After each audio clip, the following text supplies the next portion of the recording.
Ibrahim Traoré just told Bill Gates to pack his mosquitoes and get out of Burkina Faso. Wait, what? Yes, you heard that right. The Target Malaria project, funded by the Gates Foundation, just got the boot from West Africa. Picture this: genetically modified mosquitoes buzzing around your neighborhood, courtesy of Silicon Valley philanthropists. Sounds like a sci-fi movie, right? Well, it was happening in real life until August 18th, when Burkina Faso said, "Not today, Bill." Here's the kicker.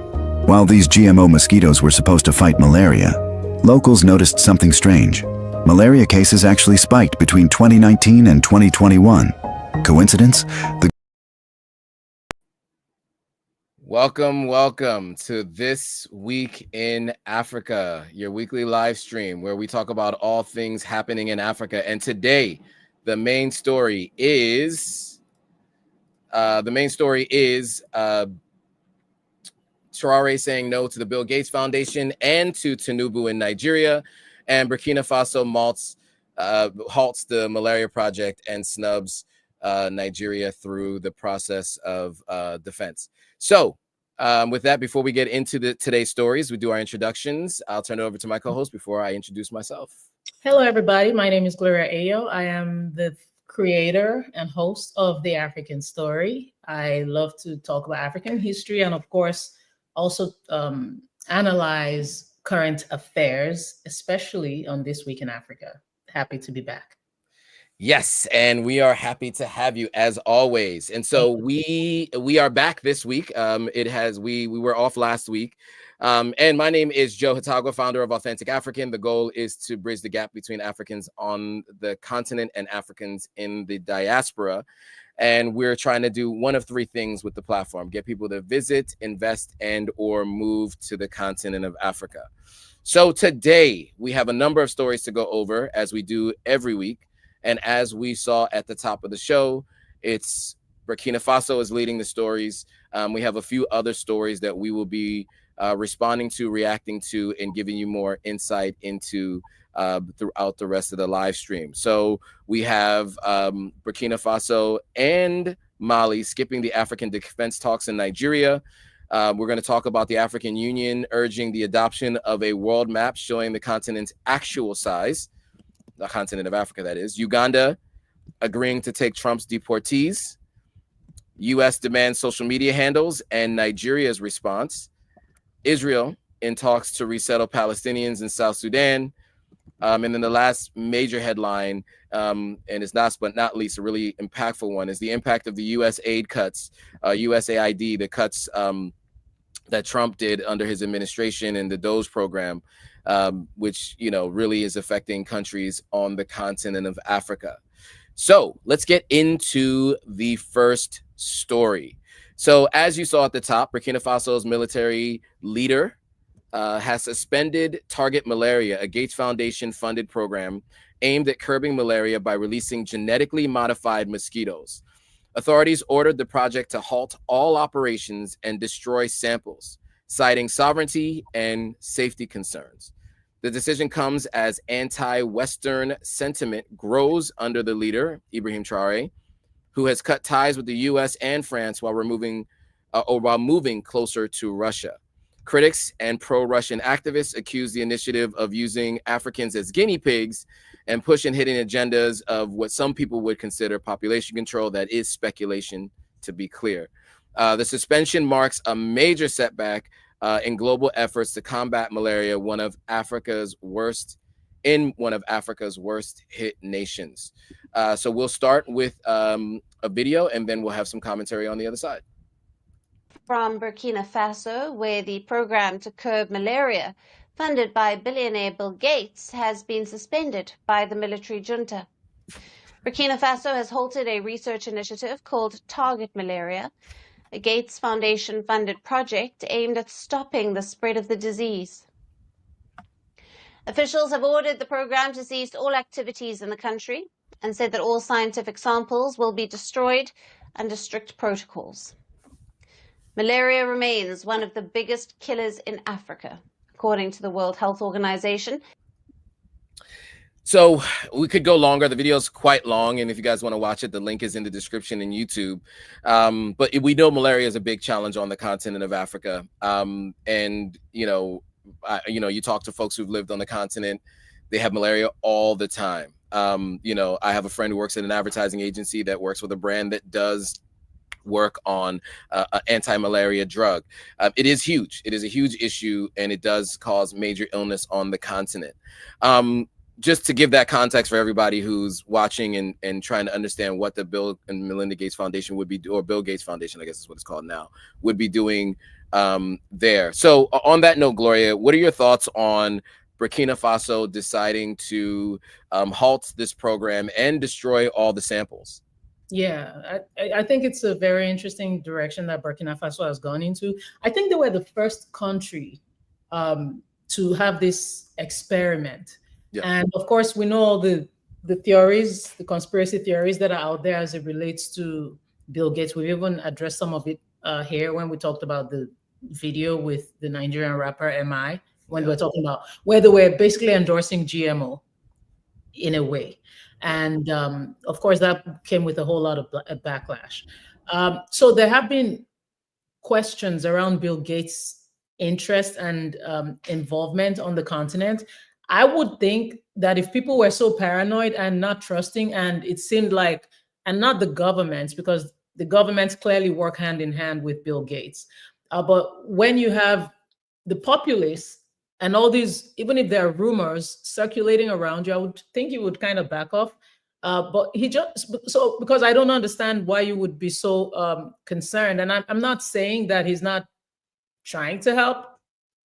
I'm not here trying to question his intention, but I just think for the optics, it's just it feels like a lot of pushing, and you're trying to force yourself on the continent.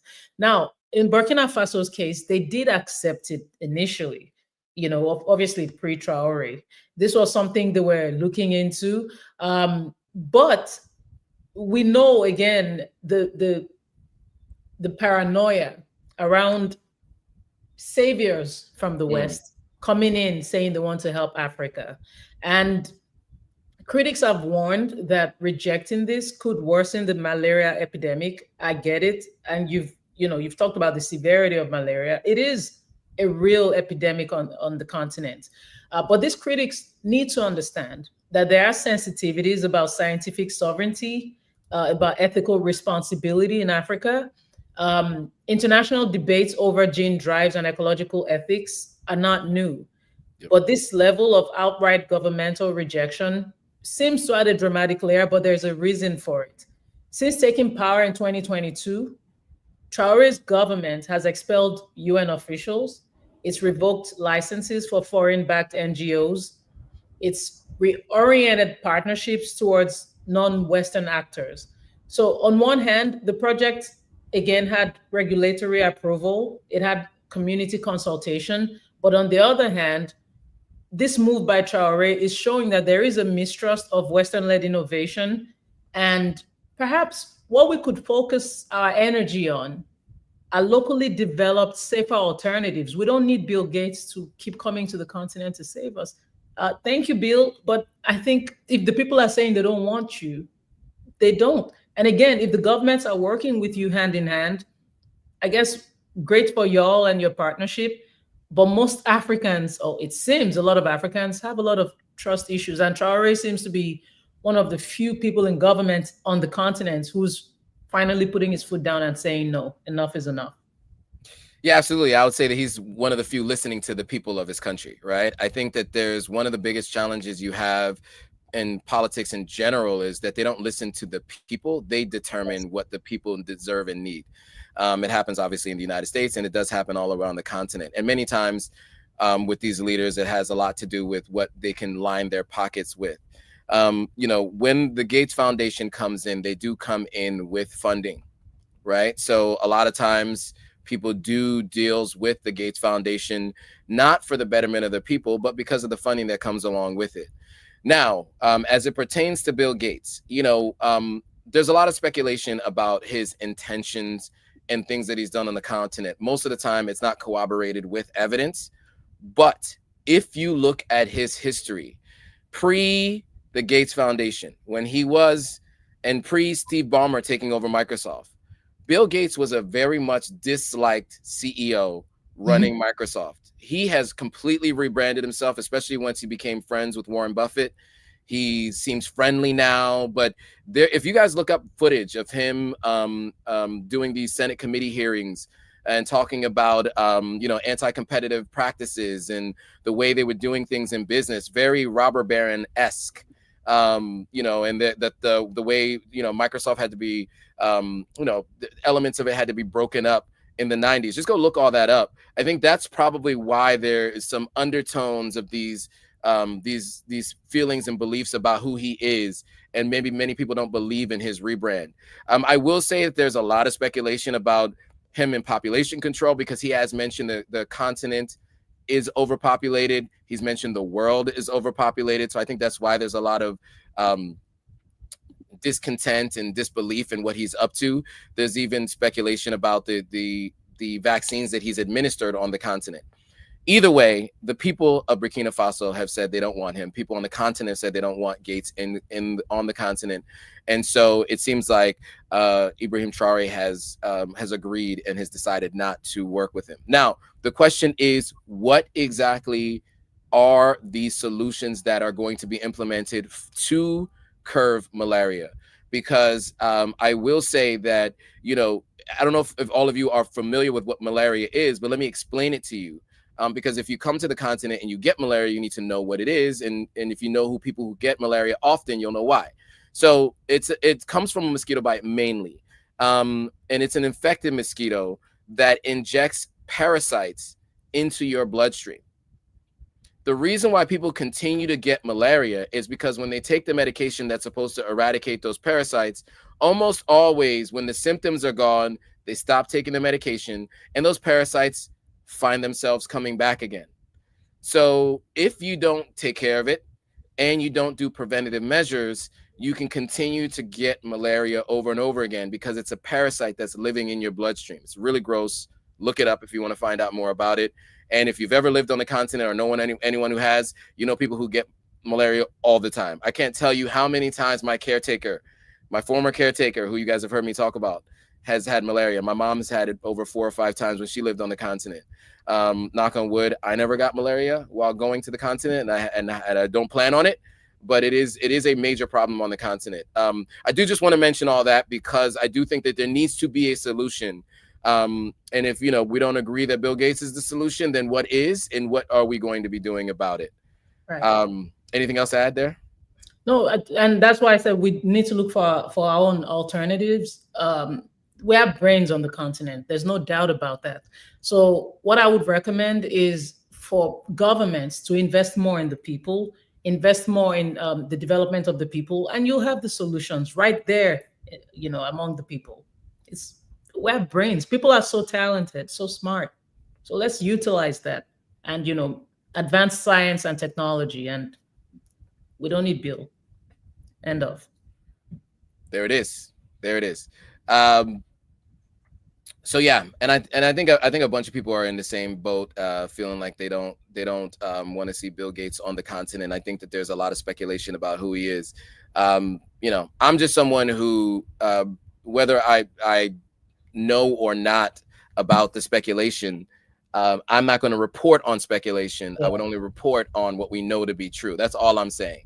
But look, the people don't want Bill Gates on the continent, then he should rethink what he's doing with the Gates Foundation, specifically there, especially considering, you know, all of his ties with the different organizations and people who are unscrupulous. All right, so staying in the AES, we do have another story pertaining to both Burkina Faso and Mali,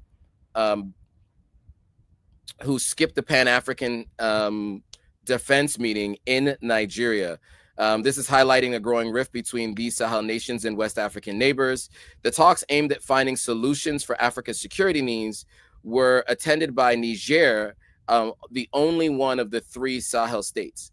This comes after Burkina Faso, Mali, and Niger obviously exited ECOWAS earlier this year and working on their own alliance of Sahelian states and their own defense alliance.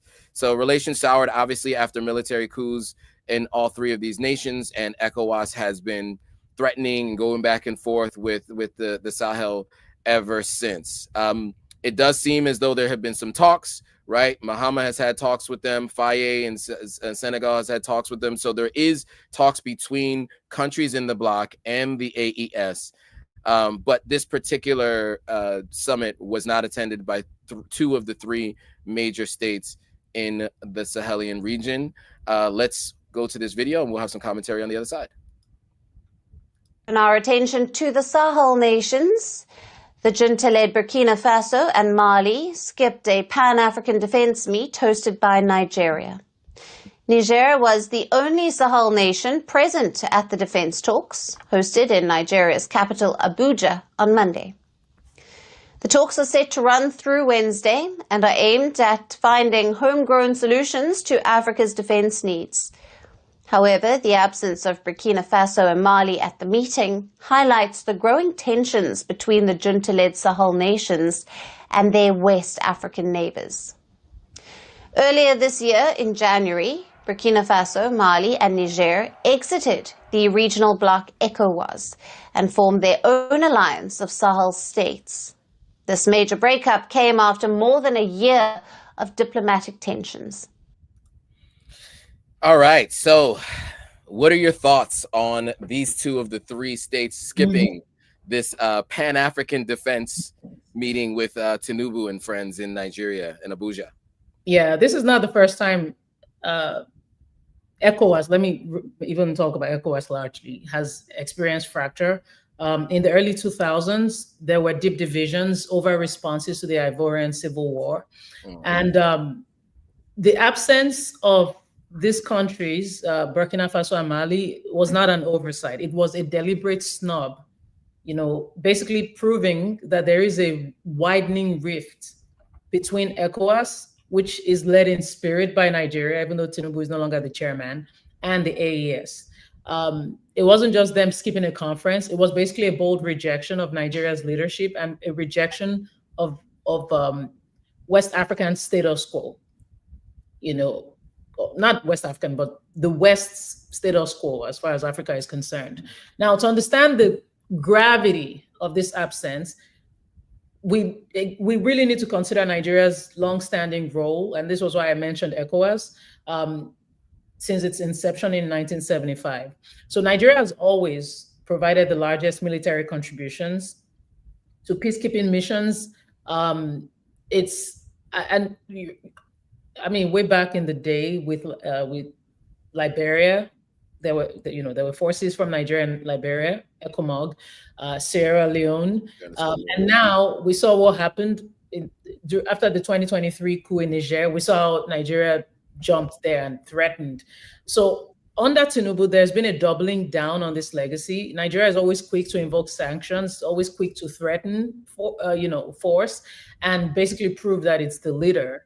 But the terrain has shifted. These countries are no longer content with this hierarchy.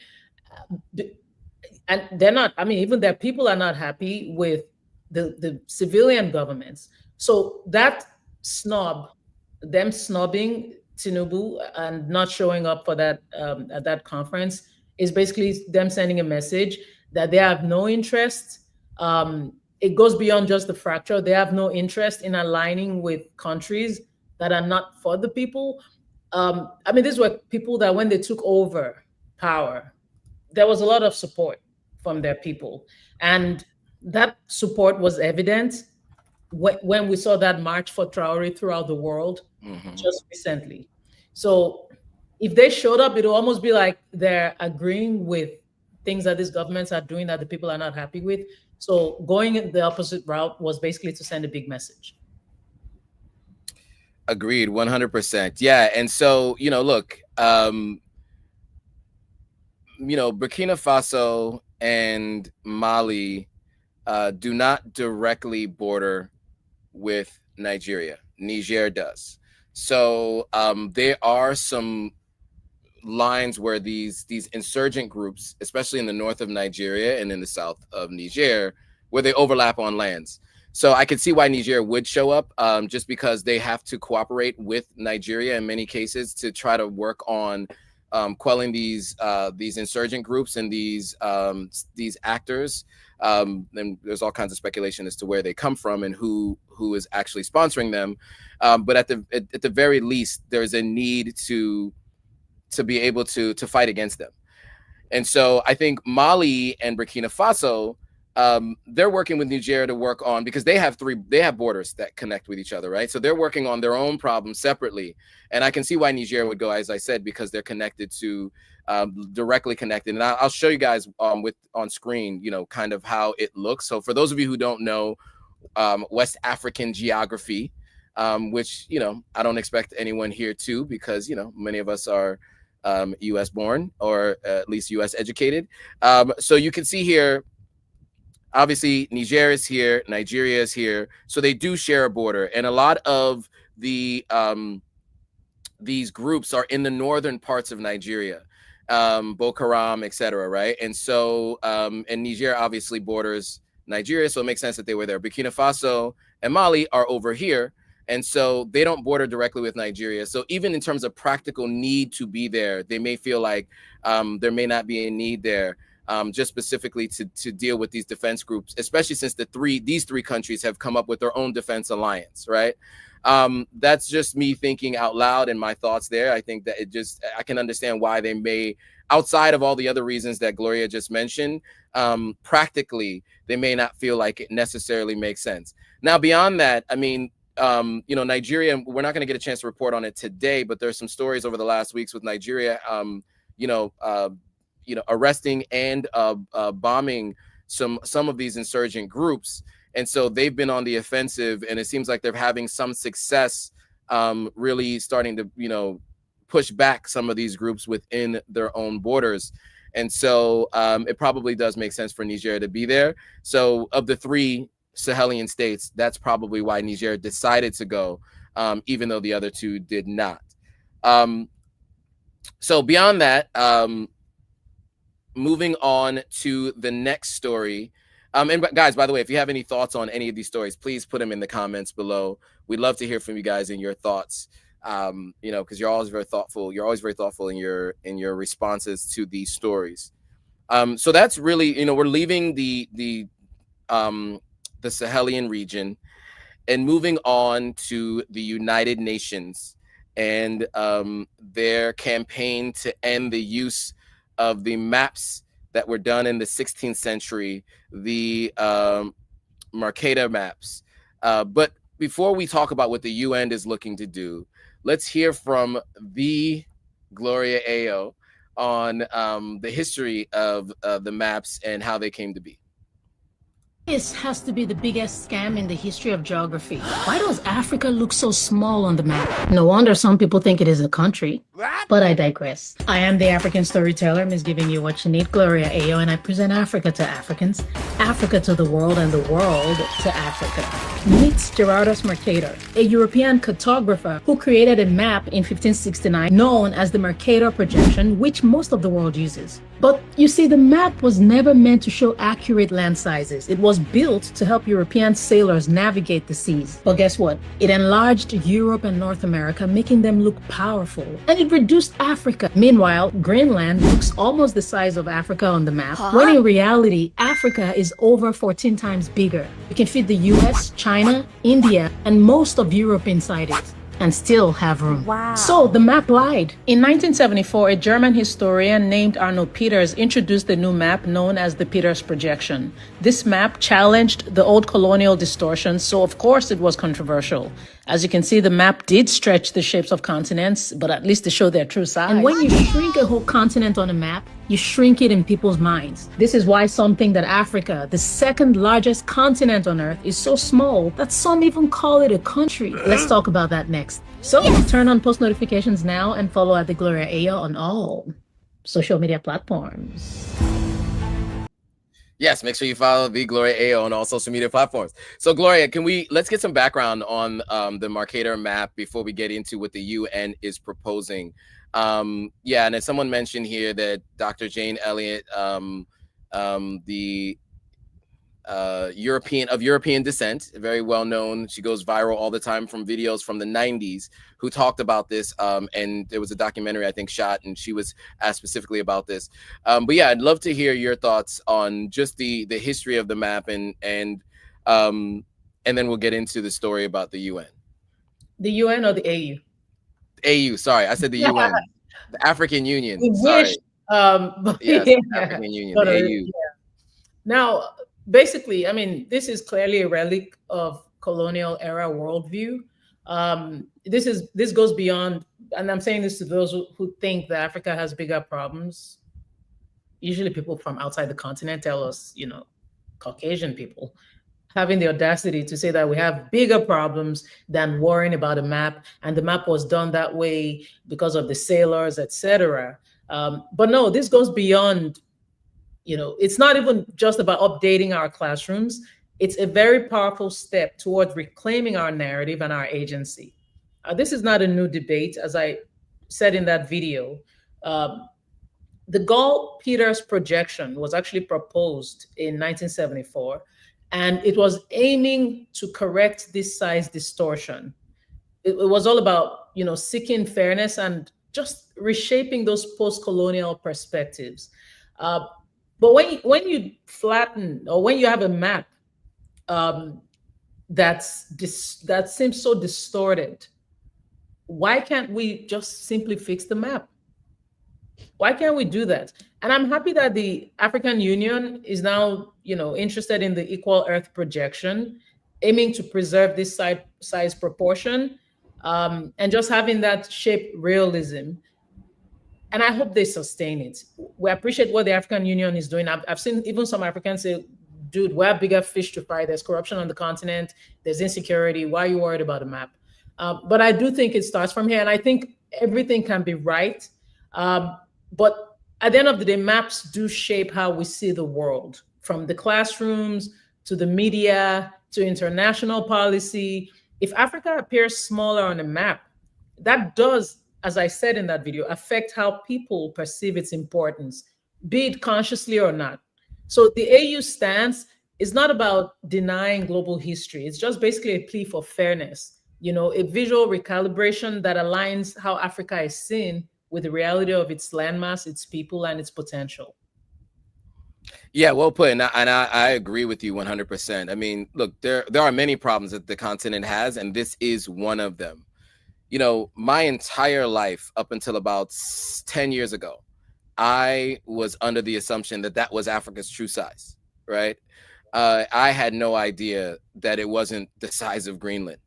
You know, that imagery that you shared there in that video, I think illustrates it really well. I mean, if you think your continent is small, right, then you think it shapes your perception of the group, its size, the number of resources that it has. When you understand how big it is and you understand why everybody's there, it makes it clear as to how much in terms of natural resources are actually there, in terms of human resources are actually there. And I think that that's an important thing, right? Because you want to see yourself represented properly on the global stage, right? I think it's one of the major steps that need to be taken beyond all the other things that were discussed and how everybody always mentions that we have many problems on the continent. This is one of them. And it's not just a problem on the continent, it's a problem around the world, right? Because everyone perceives Africa to be small because of this map. And obviously it worked. It was done on purpose. You know, there are many different reasons that you hear as explanations. You've mentioned one of them. Some people say because if you stretch out a globe, it distorts the size. Everything in the middle looks smaller. Everything on the edges looks bigger. I disagree. I think that there's an easy way to draw it at its actual size. It should be drawn to scale, especially when you have a scale at the bottom of every single map. When you look at every map, you'll have a scale at the bottom and it tells you what the geography is on, or how you're supposed to measure everything on that map. But then if everything is distorted, how can you use that scale to understand the size, the relative size? So I do think it's important change. Let's get into what the African Union is looking to do, not the United Nations. That's my bad. I mentioned United Nations earlier, so correction. The African Union is looking to do, and then we'll have some commentary on the other side. And the African Union is throwing its weight behind a growing international campaign to end the use of the centuries-old Maseta map. Now, the projection, long criticized for distorting the true size of the continents, especially Africa. But the African Union is calling on governments and local institutions to adopt a more accurate world map that better reflects the continent's scale and importance. The Union claims that the Maseta map makes Africa appear marginal, despite being the world's second largest continent and home to 54 nations and over 1 billion people. Africa has 6 different time zones. It's huge. 30 countries can fit into it. Japan, India, China, most of Europe, France, Germany, Italy. But yet, when you look at it, it looks much smaller than it is. And I think that's problematic. Advocacy groups Africa No Filter and Speak Up Africa argue that the distortion undermines African identity, especially among children. According to the Equal Earth projection, Africa appears to be 14 times larger than Greenland and can encompass several major nations of the world. Now, the group says that adopting this projection will help reclaim Africa's rightful place on the global stage. We're actively working on promoting a curriculum where the Equal Earth projection will be the main standard across all classrooms, and that it will be also the projections that's being widely used by all global institutions, including African ones as well. And to us, that's definitely going to be a metric of success, making sure that all of us actually use the Equal Earth projection as just the standard and the new norm, really. Question for you. Do you believe that it will be adopted? I think we can all agree it should be, but do you think that it will be? I hope it gets adopted. The African Union has not really had the best reputation in terms of execution. So the call is for them to ensure that they complete this. It's one thing to put it out there, we get the trend, it buzzes all over the world, and then what happens, right? So we hope that they stay on top of it. As they pointed out, it doesn't just misrepresent geography. It's reinforcing a story that Africa is marginal, when in fact Africa is the world's second largest continent. Some people would even tell you it's actually the largest, but anyway. Well, Africa hosts over 1 billion people. So distorting these images or having this distorted view of Africa does not help. It contributes to global misperception, and it does affect our identity and our pride.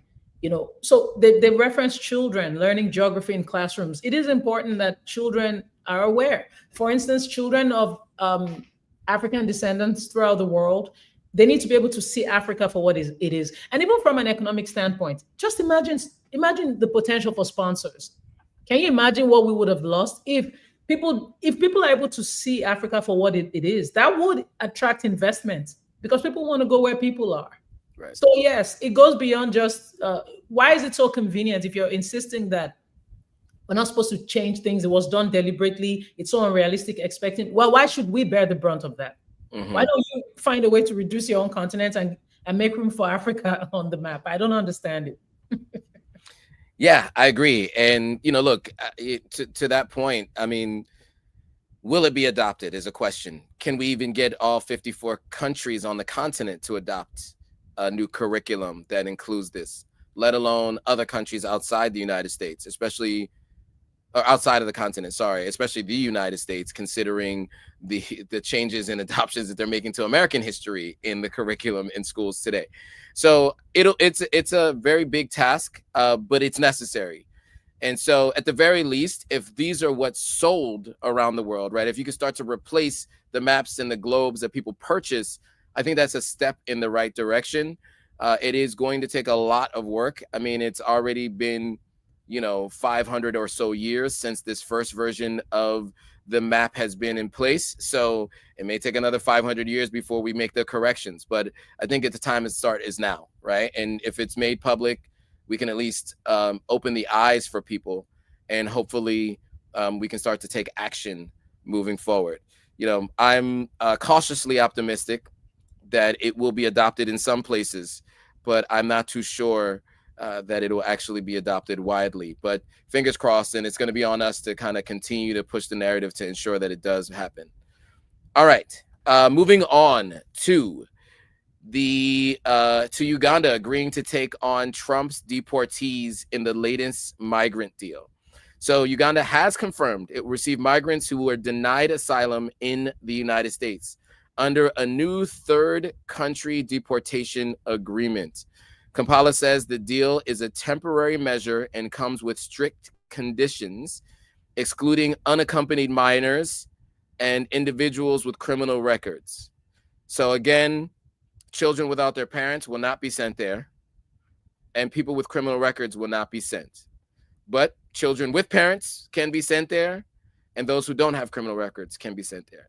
Uganda has also indicated it prefers to take in people from other African nations rather than from outside the continent. The U.S. says detailed modalities are still being worked out. With this move, Washington's controversial deportation strategy, which has faced criticism from rights groups worldwide. So let's watch a video and have some commentary on the other side. We start with America's third country deportation plan.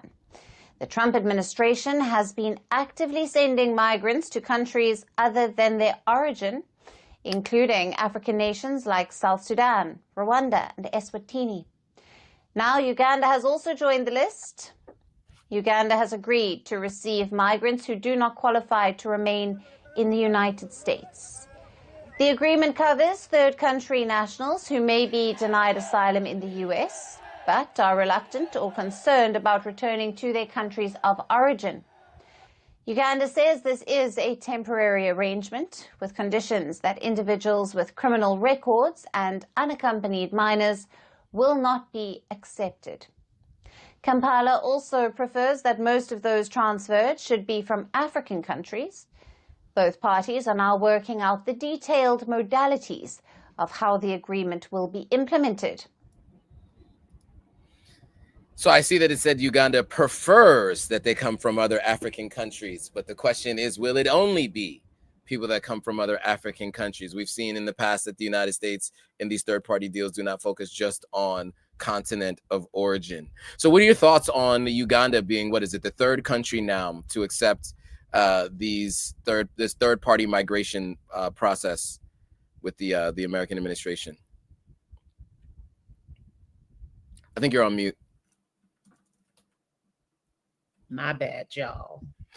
The story grew more urgent as legal proceedings unfolded in the U.S. involving a Salvadoran national, Kilma Abrego Garcia. He'd been previously deported to El Salvador in earlier Trump-era actions, and now he's facing human smuggling charges, and his defense argues that they're dangling deportation to Costa Rica as a lesser consequence. But when he declined plea terms, they threatened removal to Uganda, a country with he has no ties to Uganda, and he says he fears potential danger. Right. Now, deportation of individuals to countries other than their origins, so-called third country removals, has precedent, but it remains rare, and it's obviously very controversial. Under the second Trump administration, these schemes have expanded to include nations such as Eswatini, South Sudan, and now obviously Rwanda, and now Uganda. So Uganda's involvement is basically a new chapter. Why are African nations having to absorb these third country deportees far from their origin? You know, historically, deportations usually involve return to the individual's home country.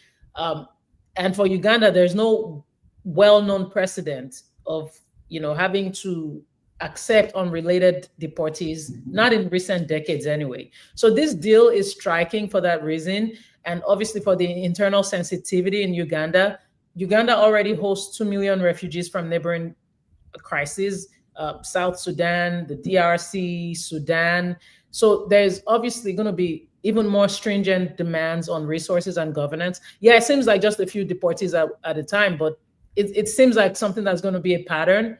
And before you know it, it becomes the norm. you know, and this was done without clear public process, so that you can understand the backlash. This is a government that faces criticism over bypassing parliament. You know, it's faced criticism for its secrecy, its opportunism. So adding this to it seems more of a, you know, there's a selfish motive. It's more about concern for the government in power than the people's needs. Well put. You know, one thing I'll just add is, you know, a third party country seems to be their solution to not allowing people in America because they're seeking asylum. And technically, you wouldn't send people back to your country of origin if you're seeking asylum from your country. And since the United States doesn't want them, they're sending them somewhere else.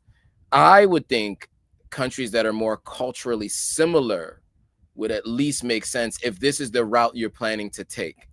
I don't think there should be these third party countries that folks are going to, because many of the countries that are similar to the countries in which these people are coming from in terms of like languages that they speak, etc., are also countries that have a lot of challenges where other people are also seeking asylum from, right? So, you know, and as you mentioned, there are a lot of refugees already in Uganda. This is a country that has very, like, not even any small bit of similarities culturally, language, and otherwise to the country of origin of which these folks are coming from.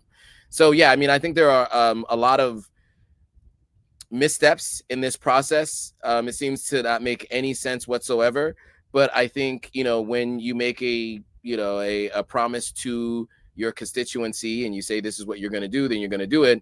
And then, of course, Uganda is going to do it because, you know, from what we understand, there is a monetary benefit that goes to the countries that accept these third-party deportees, right? In every case that we've heard reported on so far, they haven't talked about the amount of money, but they have talked about the fact that they are receiving compensation for taking on these deportees. The question about whether or not they're going to be, you know, settled into the society based on the funding that's been given is a question that we all have, around Rwanda receiving these asylum seekers, Uganda receiving these asylum seekers, and the other countries that you mentioned.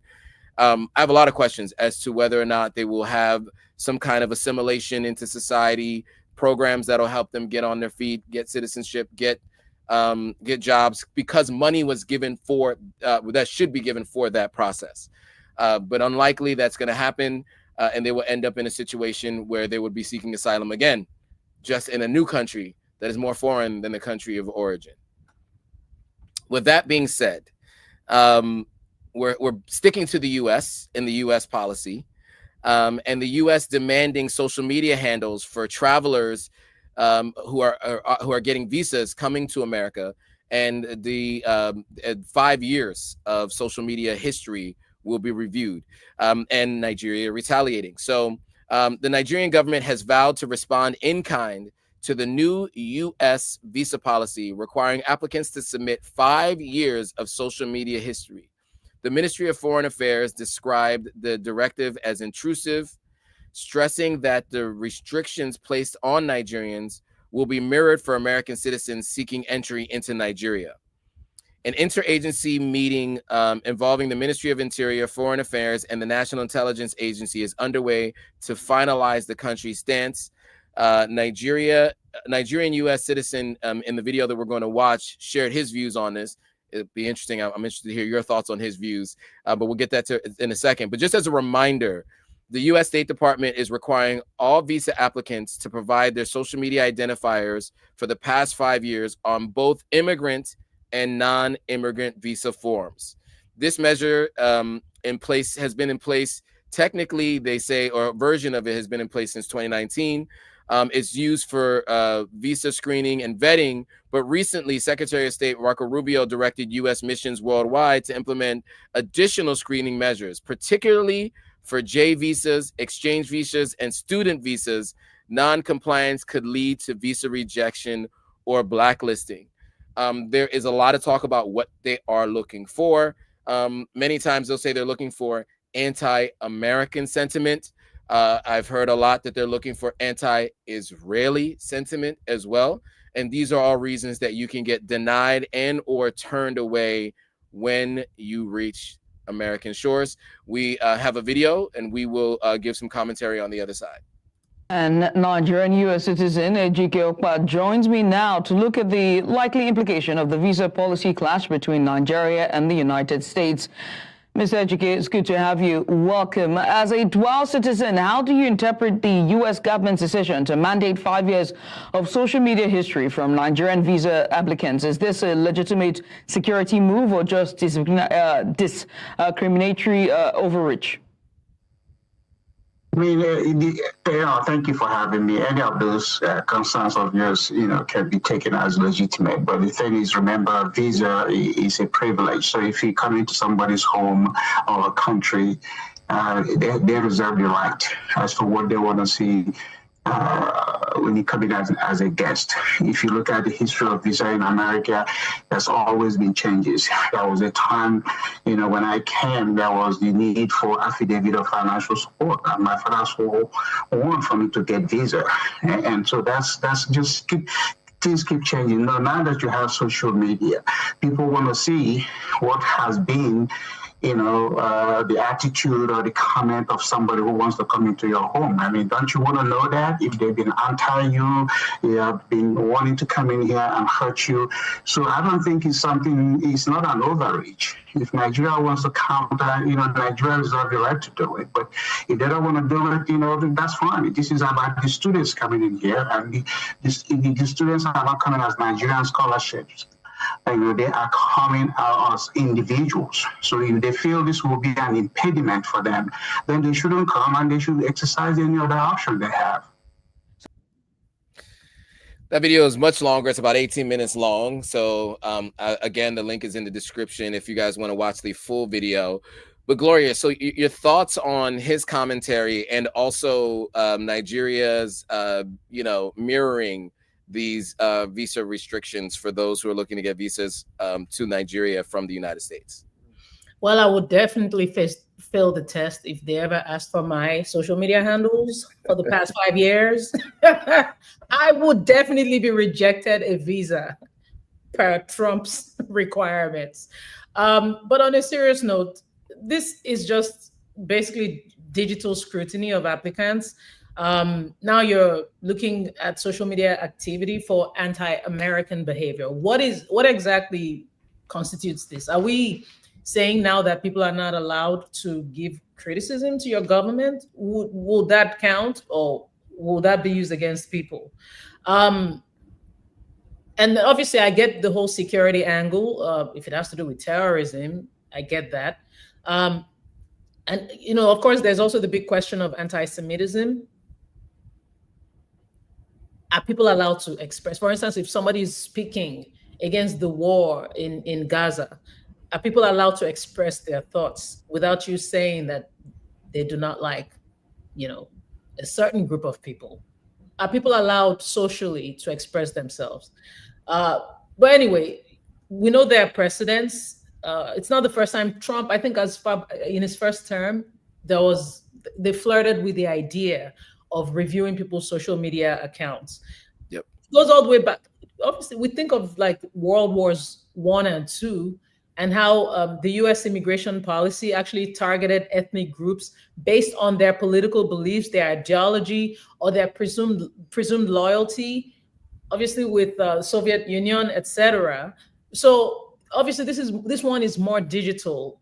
It's not wartime. But the principle of screening based on ideology or expression does echo these historical practices. Again, some would say it's for security. The US government itself has said that they're defending this policy as crucial for national security.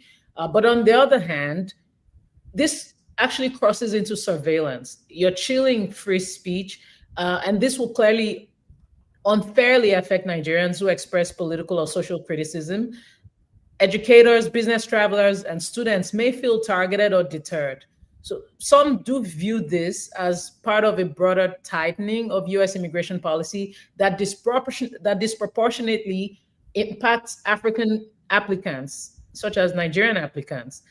It is invasive, especially given past friction over freedom of expression online. There's no way you want to wrap this up or package it. It's just not it's just not good. It's basically you clamping down on freedom of expression, period. Yeah, and I would say, obviously, the First Amendment to the Constitution of the United States speaks specifically to this. However, there is some debate internally, and really there's debate between, I think, the two sides of the political aisle as to who this applies to. So I think the framers of it and many people believe it applies to all people around the world, even if they are not American citizens, but if they are coming to and are in America. However, those in charge today do not believe that non-Americans deserve the rights to, freedom of speech, to due process, etc., that Americans do have. And that is, I think, the major difference. So I do think, as you said, this is one way to curb immigration, or at least visits from countries that the United States sees as less desirable. It gives them another reason to check off the box to say no to allowing someone into the country, and that is just one way that they can add to their list of reasons that they've been doing visa denials beyond what they've already done with visa restrictions and stopping visas altogether from many different countries. As this person mentions here, Jacques Rouche says, there are Americans who criticize America on social media every day, but this speaks to the idea that I think the current administration does not agree that other people deserve the same rights in America that Americans do. I will leave it at that. We have plenty more to say on that, but I'll just leave it there. So I want to get into two more stories quickly. And actually, I want to get into one more story because I think this one's actually more important than the other one. There's two stories left, but in the interest of time, I do want to speak to the impact of the USAID cuts, because this is something we've talked about briefly, but we haven't actually dug deeper into the story. And then lastly, I may have to jump, but I'll leave it to Gloria to maybe speak to the Israel in talks to resettle Palestinians in South Sudan, because that's another conversation that needs to be had. I just may not be able to be on that discussion. But let's talk about this, the impact. So in South Africa, USAID cuts raise fears of a new surge in HIV infections. South Africa's government has vowed it won't let the withdrawal of $427 million in support collapse its HIV program. The latest so it's the largest in the world, but it's struggling to fill that gap. South Africa is having a really hard time finding ways to fill that $427 million gap. South Africa has more people living with HIV than any other country in the world. So when the US President Donald Trump slashed America's foreign aid budget, the impact was immediate as free clinics closed their doors, leaving patients without medication. More than 63,000 people depended on 12 clinics across the nations that were shut down. And up to 220,000 people have faced disruption in their daily HIV medications. Even before the cuts, the country's estimated 8 million people living with HIV, only 2 million were on medication. So I want to call that out so you guys can see the immediate impact of America's foreign policy on people on the continent. So let's go ahead and play this video, and then we'll have some commentary on the other side. South Africa has more people living with HIV than any other country in the world. When US President Donald Trump slashed America's foreign aid budget, the impact was immediate as free clinics closed their doors, leaving patients without medication. Our lives matter. We are human. The funding played a significant role in our lives.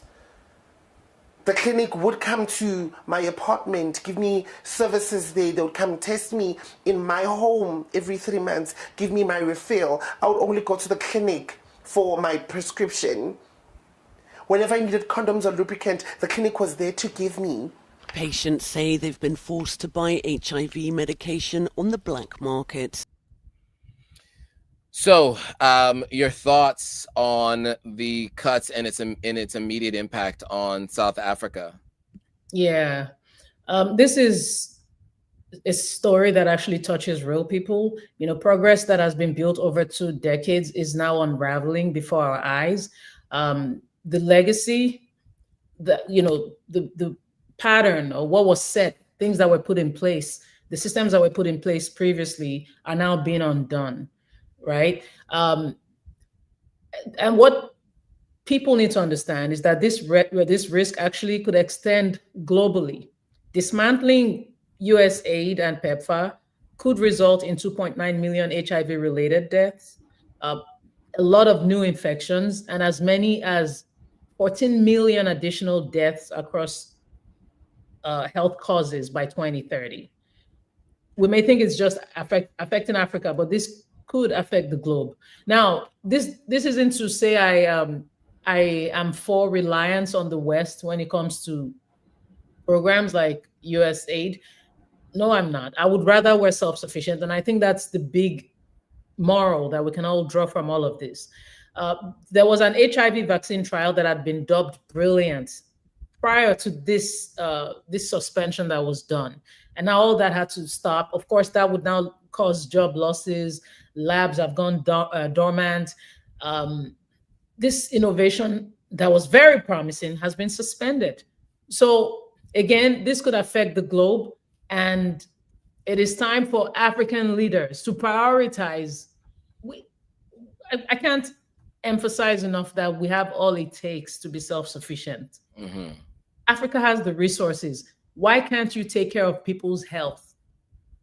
Health is a priority. It should be top. But we're so, we're dealing with this huge epidemic of corruption that things that happen, things that literally affect people's lives are not giving the priority that they deserve. Yeah, agreed 100%. As you mentioned, we shouldn't be relying, or Africa should not be relying on the West's help. And unfortunately, they have been and are. $420+ million is a hard gap to fill. But I think it forces self-sufficiency. And let's see if, Ramaphosa and friends step up and actually handle this, right? Now, there was a question about who reported that number. A lot of this reporting comes from South Africa itself. I have friends who work for NGOs and nonprofits in South Africa dealing specifically with HIV and AIDS. The Red Card is one of those that you might have heard of. There's a lot of work to be dealing with this. This is not like propaganda in terms of the numbers in country. This is real. Now, in terms of the help and support that's needed, I think we need to see that from Africa itself, and let's see who steps up and how this gets handled. I have to jump, but there's one last story that I want to get to that I will play, and then I'll leave it to Gloria to respond to afterwards. But I do want to just give you guys a little precursor to this last story. As per a report by the Associated Press, Israel is in talks to resettle Palestinians in South Sudan. This is part of a larger effort by Israel to facilitate mass immigration from the region that is left in ruins by prolonged war. However, the Sudanese Foreign Ministry made a statement refuting that the reports are true. They're refuting the reports, and they're saying that this engagement with Israel, there is no engagement with Israel over this video. But let's watch this. Over this story. Let's watch this video and give additional thoughts for your review. And then there's some stories from around the continent, Gloria. If you'd like to cover them, feel free. I have to go, guys. I will see you guys all in the next live stream. But thanks everybody who's watched for this long. And I hope that you guys stay to the end to hear Gloria's thoughts on this next story and some of the other headlines from around the continent. Thank you, Joe. Thank you. Shifting focus to West Asia now. Picture the current state of Gaza. Mountains of rubble and ruins, houses and buildings destroyed, and people scrambling for places to live in. And here, right now, Israel is proposing to resettle hundreds of Palestinians from Gaza to South Sudan.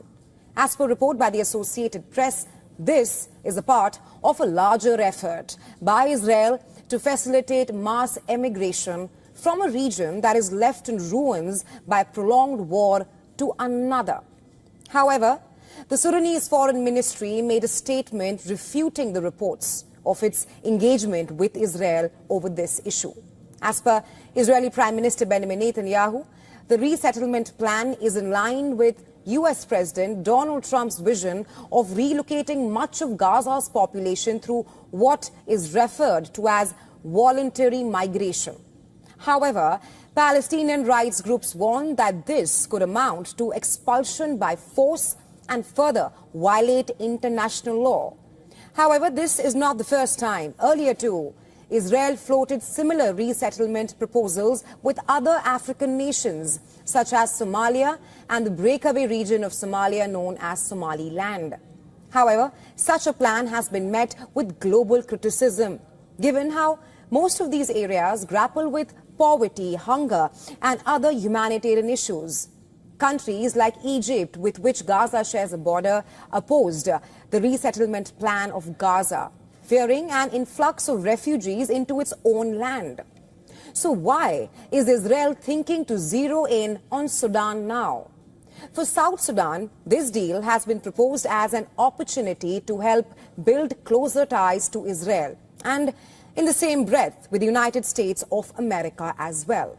Well, for the cash-strapped nation, buying this plan could mean making inroads to having global allies, having sanctions and bans upon it removed, and forge economic and diplomatic partnerships. Basically, this could set Sudan on a redemption curve of sorts and was pitched as a win-win move.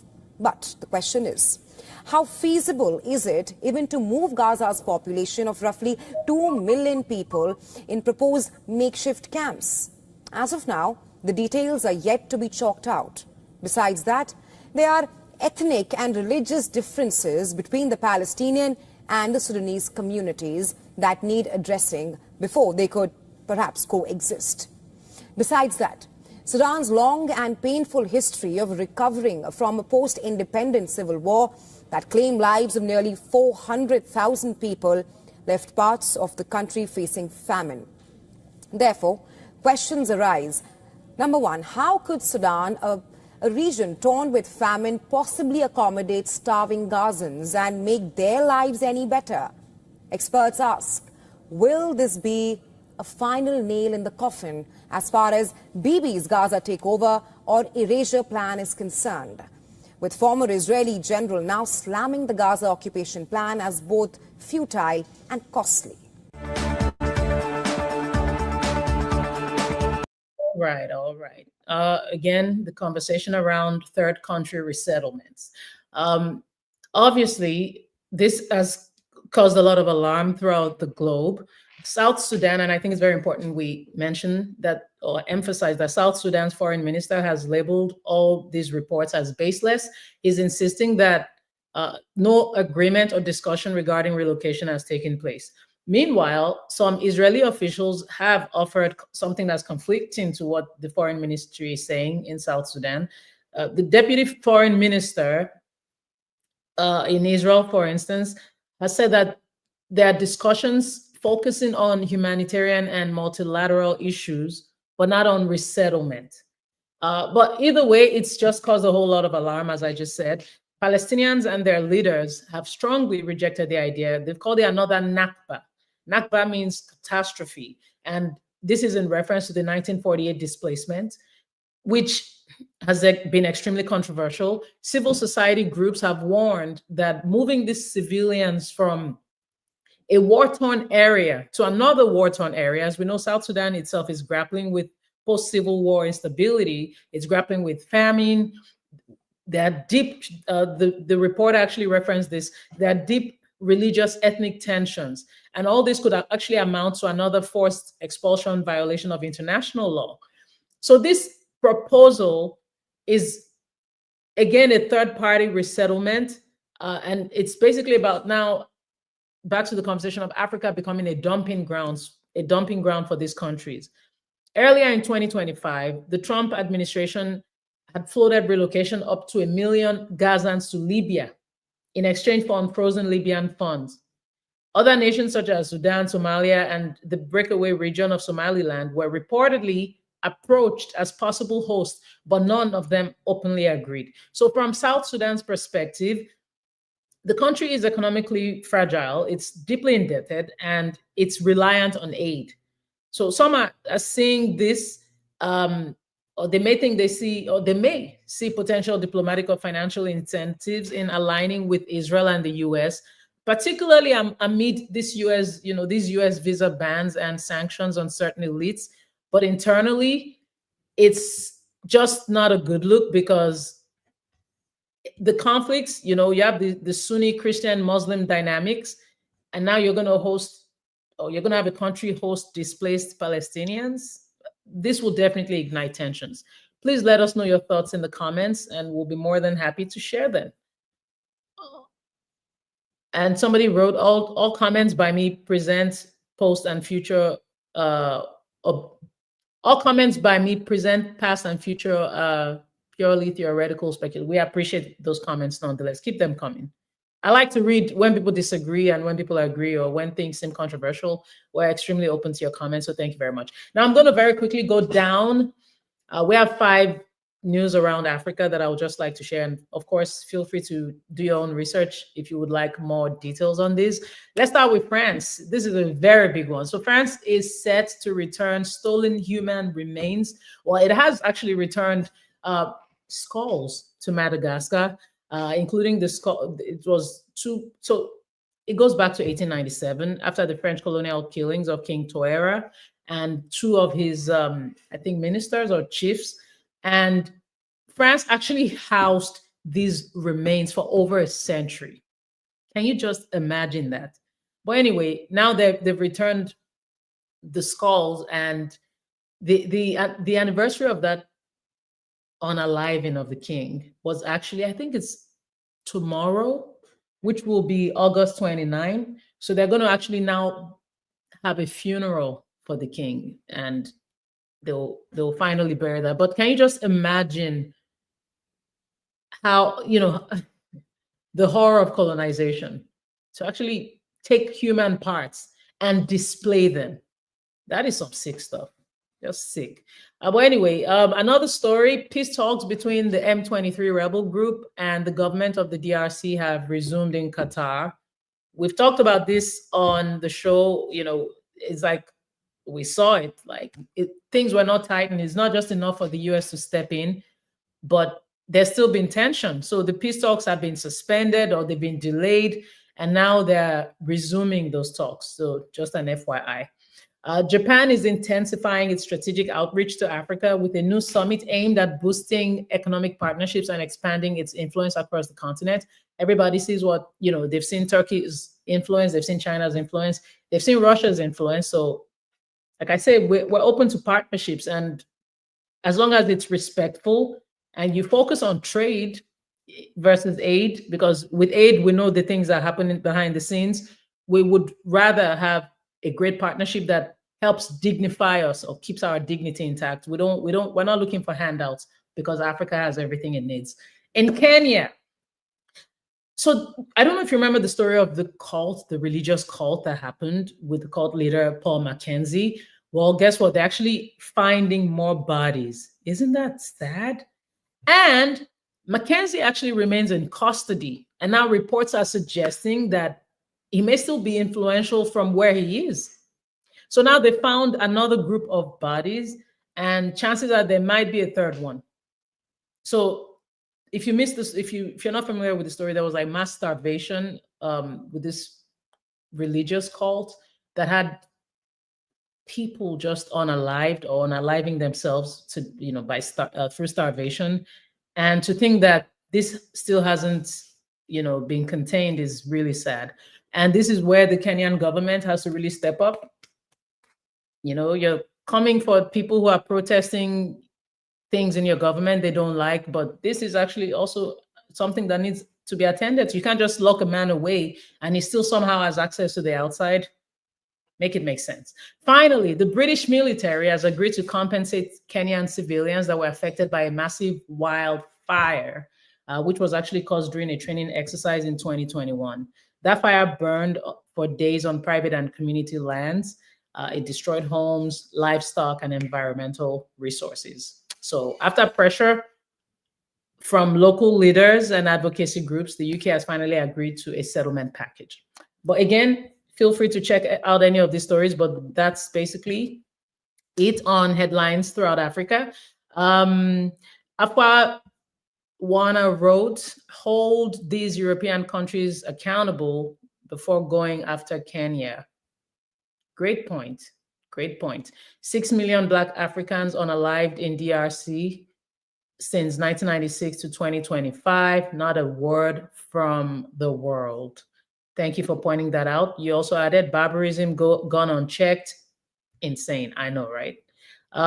Thank you all so much for your comments. I am at the Gloria Ayo on all social media platforms. And of course, Joe is at authentic_African. Thank you so much. And we'll see you next week. Same time, same place. Have a great rest of your week. Bye-bye.